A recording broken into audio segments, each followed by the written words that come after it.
Morning students, हम economics का second chapter पढ़ रहे हैं, पीपल एज रिसोर्स। इसमें पिछली वीडियो में हमने टू फ्रेंड्स की स्टोरी पढ़ी थी, शकल और विलास की। इन दोनों में ये बताया गया भी जो शकल था वो एक स्कूल में जाता था और विलास स्कूल नहीं जाता था। शकल पूरी तरह से फिजिकल स्ट्रोंग भी था और हेल्दी भी था और उसे जल्दी जल्दी डॉक्टर के पास भी जाने की ज़रूरत नहीं पड़ती थी।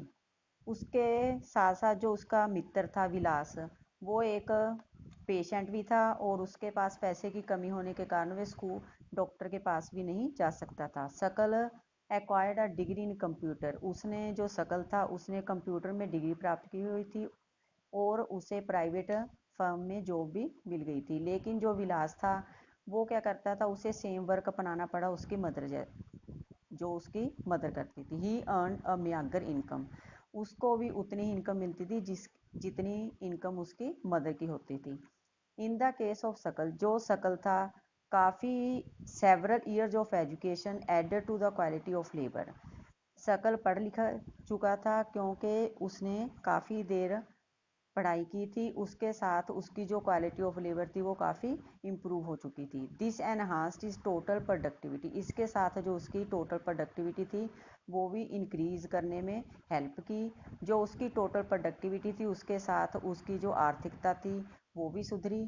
उसके बदले में pays an individual through salary और in some other form of his choice. इसके साथ उसकी इंडिविजुअल की ग्रोथ के साथ साथ उसकी जो सैलरी थी वो भी काफ़ी इंक्रीज हुई।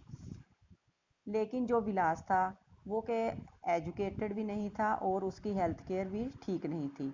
In the early part of his life he spend his life selling fish like his mother. इसलिए उसको वही काम करना पड़ा जो उसकी मदर करती थी, selling fish. Henceforth he draws the same salary. इसीलिए कहते वो अनस्किल्ड था, पढ़ा लिखा नहीं था, इसीलिए उसे अनस्किल्ड लेबर की जो तनख्वाह मिलती है, वेतन मिलता है, वही उसकी मदर जैसा वही वेतन उसे मिलता था। इसलिए जैसे जो शकल था और विलास का, इन दोनों में से ये दिखाया गया भी एक स्किल पढ़ लिख के स्किल्ड वर्कर लेबर बन चुका था और दूसरा अनस्किल्ड लेबर था। Investment in human resource bye education and medical care. जो पैसा हम इन्वेस्ट करते हैं ह्यूमन रिसोर्स के ऊपर वो किस रूप में करते हैं, एजुकेशन के रूप में और मेडिकल केयर में। Can give high rates of return in the future. तो उसके बदले में हमें फ्यूचर में क्या मिलता है, हाई रेट ऑफ रिटर्न। जो पैसा इन्वेस्ट किया जाता है पीपल के ऊपर, सेम एज इन्वेस्टमेंट, जैसे ही हम इन्वेस्ट करते हैं लैंड एंड कैपिटल के ऊपर। One investment in shares and bonds expecting higher return in the future. जो भी पैसा हम इन्वेस्ट करते हैं उसके बदले में हम एक्सपेक्ट करते हैं भी फ्यूचर में वो हमें ज़्यादा मिले। जैसे बच्चे हैं उसके ऊपर भी जो पेरेंट्स हैं वो पैसा इन्वेस्ट करते हैं उनकी एजुकेशन के ऊपर और हेल्थ के ऊपर, और बदले में वो चाहते हैं वे फ्यूचर में उनको हाई रिटर्न मिले in the form of higher earnings, ज़्यादा प्रॉफिट हो and greater contribution to society. Earning के साथ साथ वो सोसाइटी में भी अपना योगदान दें। Educated parents are found to invest more heavily on the education of their child. जो पढ़े लिखे पेरेंट्स होते हैं वो ज़्यादा से ज़्यादा बच्चों के ऊपर पढ़ाई के ऊपर पैसा खर्च करते हैं क्योंकि they have realise the importance of education, क्योंकि उनको एजुकेशन की इम्पोर्टेंस के बारे में पता है। They are also conscious of proper nutrition and hygiene, और वो अपने बच्चे की न्यूट्रिशन और हाइजीन के ऊपर भी पूरा ध्यान देते हैं, उनकी जो सेहत है वो कैसी है, सफाई के ऊपर भी ध्यान देते हैं। They accordingly look after their children's need for education at school and good health.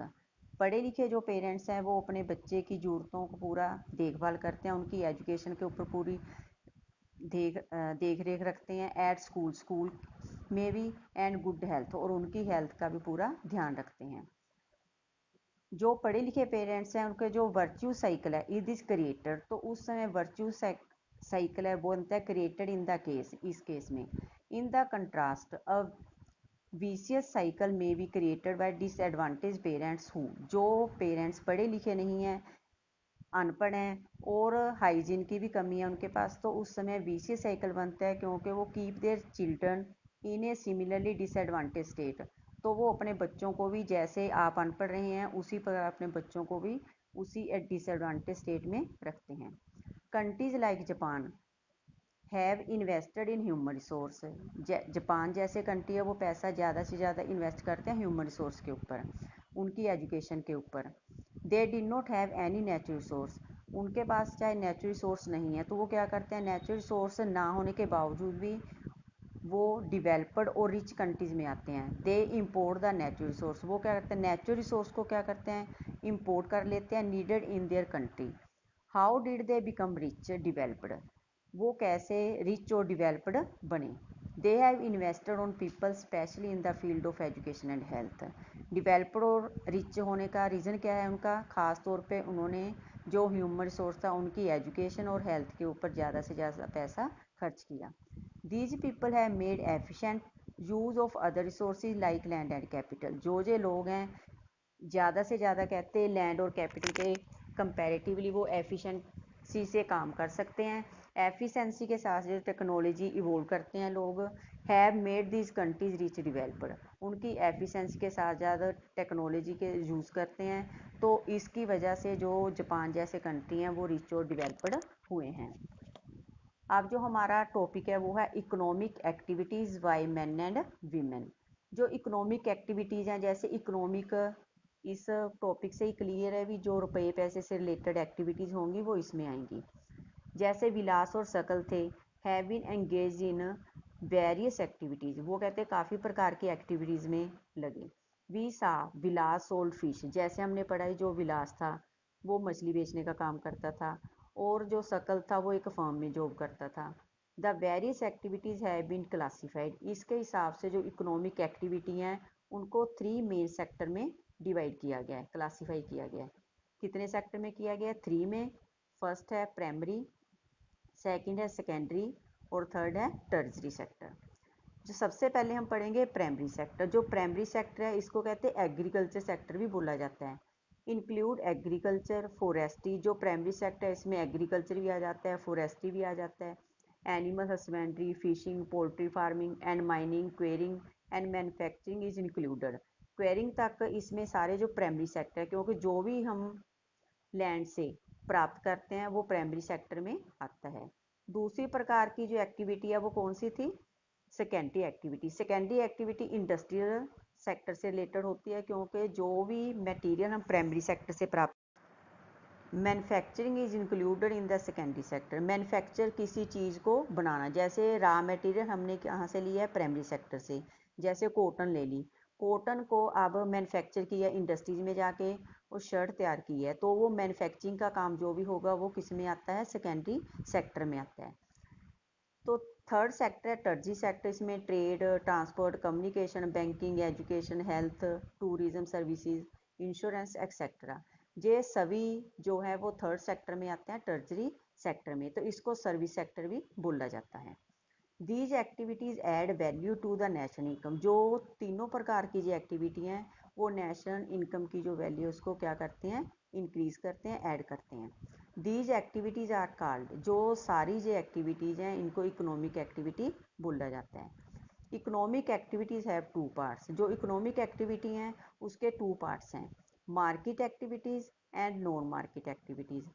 Market activities कौन सी होती हैं, market activities involve remuneration to anyone who perform. इसमें क्या है, इस एक्टिविटी में जो भी परफॉर्म करते हैं उनमें पे, उन लोगों को क्या कहते हैं, पे दी जाती है। These include production of goods और सर्विसेज इंक्लूडिंग गवर्नमेंट सर्विस। इसमें सभी प्रकार की जो सर्विसेज है वो इंक्लूड हैं, चाहे वो गवर्नमेंट सर्विसेज है। Non market activities are the production. जो नॉन मार्केट एक्टिविटीज़ हैं वो क्या है, फॉर सेल्फ कंजप्शन होती है इसमें। These can be consumption and processing of primary product and on account production of fixed assets। जब हम कोई चीज़ सेल्फ कंजप्शन के लिए तैयार करते हैं तो वो नॉन मार्केट एक्टिविटीज़ में आती है। जो हिस्टोरिकल और कल्चरल रीज़न है, there is a division of labour between man and women. Man और वीमेन में लेबर डिवीज़न है। Women in the family, family में जो मैन और वीमेन है उनमें लेबर डिवीज़न होती है। जैसे women generally look after domestic चोर, जैसे आम देखा जाता है भी जो औरतें हैं ज़्यादातर घर का काम करती हैं, और जो मैन है वो घर के बाहर। जो शकल की मदर थी शीला, वो खाना भी पकाती है, बर्तन साफ करती है, क्लोथ्स धोती है और काफ़ी प्रकार के जो काम है घर के लिए करती है, बच्चों की देख रेख करती है। शकल्स फादर हैं जो घर के बाहर जाके काम करते हैं। Produce in the market, market में कोई भी चीज़ है जो सेल करके आते हैं, अर्नस मनी, और फैमिली के लिए पैसा कमाते हैं। तो इसमें देखा गया भी जो शीला है is not paid for the service, इसके बदले में जो शीला है उसको कोई पेमेंट है वो नहीं मिलती। And bringing on the family को आप ब्रिंकिंग के लिए जो भी काम करते हैं उसके बदले में उससे कोई पेमेंट नहीं मिलती। लेकिन जो बुट्टा है वो पैसा कमा के लेके आता है, which he spend on rearing his family, जो पैसा परिवार की रेयरिंग के ऊपर खर्च किया जाता है। Women's are not paid for their service delivered in the family, जो भी औरतें घर में काम करती हैं उसके बदले में उनको कोई भी पेमेंट नहीं दी जाती। Their work is not accounted in the national income, इसलिए जो उनका जो काम है वो नेशनल इनकम में ऐड नहीं होता। Sum total of goods and services produce in a country, national income क्या होती है, जो भी सामान तैयार होता है, sum total of goods and services, उसे नेशनल इनकम बोला जाता है। Gita mother of Vilas earned an income by selling fish, जो विलास की मदर है वो कहते पैसा कमाती है, घर के बाहर जाके काम करती है, क्योंकि जो मछली बेच के आती है उससे पैसा जो कमाती है वो हम इसकी जो इनकम है वो ऐड करेंगे। Thus women are paid for their work when they enter the labour market, इसलिए जब औरतें घर के बाहर जाके काम करती हैं तो उनके बदले में उसको पेमेंट दी जाती है। Their earning like that of their male counterpart, तो उनकी जो अर्निंग है वो भी मेल काउंटर पार्ट के साथ डिटर्मिंड होती है। Basic of education and skill, वो किसके आधार पे होती है, एजुकेशन और स्किल के आधार पे। जो एजुकेशन है कहते हैं वो भी इंडिविजुअल व्यक्ति की इकोनॉमिक अपॉर्चुनिटी जो भी उनके पास हैं उनको अच्छा बनाने में हेल्प करती है। जो एजुकेशन है और स्किल है वो एक महत्वपूर्ण कहते हैं डिटर्मिनेंट हैं, ज़्यादा से ज़्यादा कहते कोई भी इंडिविजुअल है मार्केट में ज़्यादा से ज़्यादा अर्निंग करने का, पैसा कमाने का। अब majority of the women have meagre education, ज़्यादातर जो औरतें हैं वो कहती हैं कम पढ़ी लिखी होती हैं और जो स्किल फॉर्मेशन है वो भी कम होती है उनमें। Women are paid low compare to man, इसलिए क्या है मैन के कंपैरेटिवली औरतों को कम पेमेंट की जाती है। ज़्यादातर जो औरतें हैं जब वहाँ वो काम करती हैं वहाँ पे जॉब सिक्योरिटी भी नहीं होती, वेरियस एक्टिविटी जो उसके रिलेटेड होती हैं, लीगल प्रोटेक्शन वो भी कम होती हैं।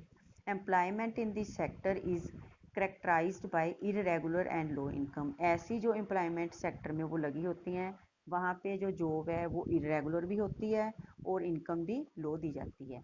इन this sector there is an absence of basic facility, इस प्रकार की जो जॉब जहाँ पे वो करती हैं वहाँ पे जो बेसिक फैसिलिटीज़ हैं वो भी नहीं पाई जाती, जैसे मैटरनिटी लीव है, चाइल्ड केयर है and other social security system है, इस प्रकार की कोई फैसिलिटीज़ उनको नहीं दी जाती। However women with high educational and skill formation are paid at par with the man, चाहे कहते हैं जो औरतें हैं हाई एजुकेशन है, ज़्यादा स्किल फॉर्मेशन है, at par with the man के comparatively. Among the organise sector में जो टीचिंग है and medicine attract them the most, सबसे ज़्यादा जो टीचिंग ज़्यादातर करते हैं, जब मेडिसिन का काम है वो होता है ऑर्गेनाइज सेक्टर में। Some women have entered the administration, इसमें ज़्यादातर जो औरतें क्या हैं या तो एडमिनिस्ट्रेशन में चली जाती हैं ऐसे काम में, जहाँ ज़्यादा से ज़्यादा जो हाई लेवल के पढ़ी लिखी हैं या साइंटिफिक क्षेत्र में चली जाती हैं या टेक्नोलॉजिकल सर्विसेज में चली जाती हैं। नेक्स्ट टॉपिक है हमारा क्वालिटी ऑफ पॉपुलेशन।